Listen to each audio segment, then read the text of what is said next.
I'm going to show you how coins are graded with specific examples. Let's go. So we start here on a scale of 1 to 70, 1 being the worst, 70 being the best, and this is the Sheldon grading scale. Even though there's 70 numbers, 1 to 70, there's some numbers that are skipped. So that really there's only 29 number grades assigned. So the main thing that we're looking at is the original surface detail of the coin. As that coin gets worn down, as you put it in your pocket, as it gets exchanged, as it gets used, the original surface details of that coin get worn down, and that's going to be the main component of how coins are graded. So to break it down simply, if you want to think about it, there's really only 5 categories. So I know 70 numbers seems like a lot, but to break it down even easier for you and to really kind of digest it easier, think about 5 categories. That's poor, fair, good, fine, and uncirculated, and then there's going to be some components in between. So as you start at the bottom, you're going to have poor, which is less than 5% of the surface preservation on that coin. As you move up, you're going to have 5 to 10%, which is a fair coin. I actually have an example of a fair coin. That's something like this. And it's expressed on the label as FR02. You notice how I have a blank spot here? Because how I told you to think about it as just 5 different categories. Well, one step below good is going to be about good.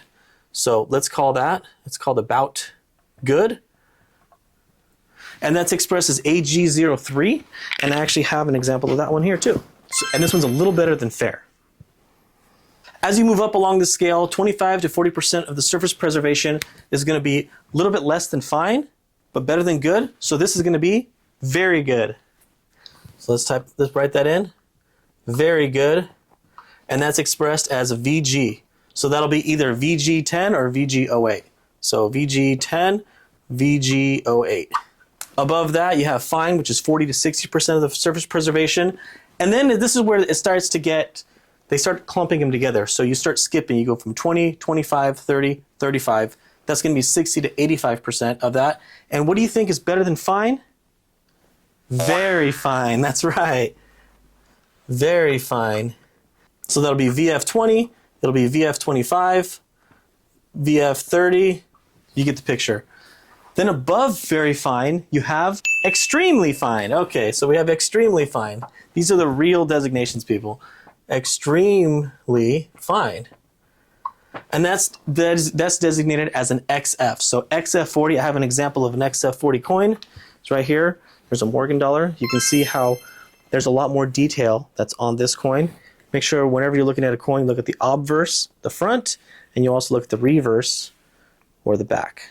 So extremely fine is lumped into 40 and 45, so that would also be expressed as an XF45.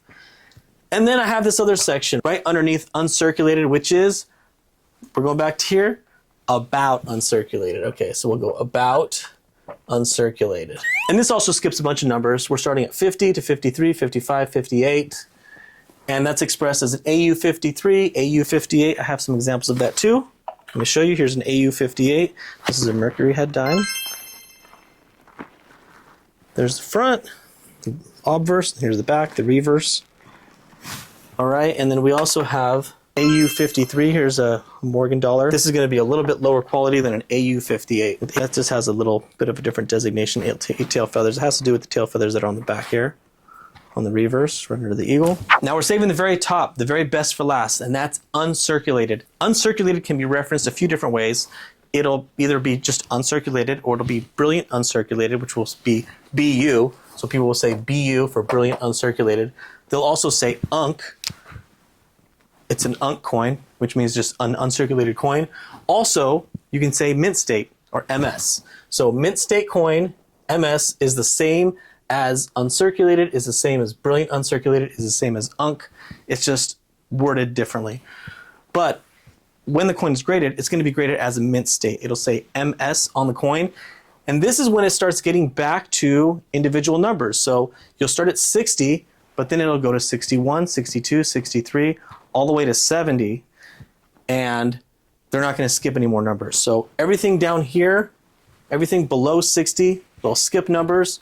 Once you get to from 60 all the way to 70, you're going to have over 99% of that coin's original surface detail with some other factors that will make it even better than just a 60, an MS60 coin. But I have an example of an MS65 plus, and the pluses really start at 45 or higher. And plus means that it's one of the best examples for that grade.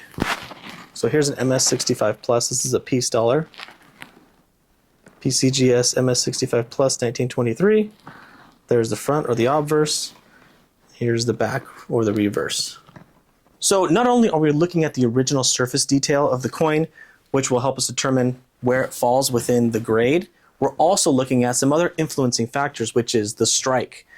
When this coin was originally struck from the mint, so another way to put that is how are the devices, or in this case, the face of the coin, the actual face of this coin, see how it pops out of the coin? How is that relative to the fields of the coin or the background of the coin? The luster is how does the light reflect off this coin, especially when you turn it like this, when you kind of spin it in a circle. Does it have that cartwheel effect? That's a very attractive feature on coins.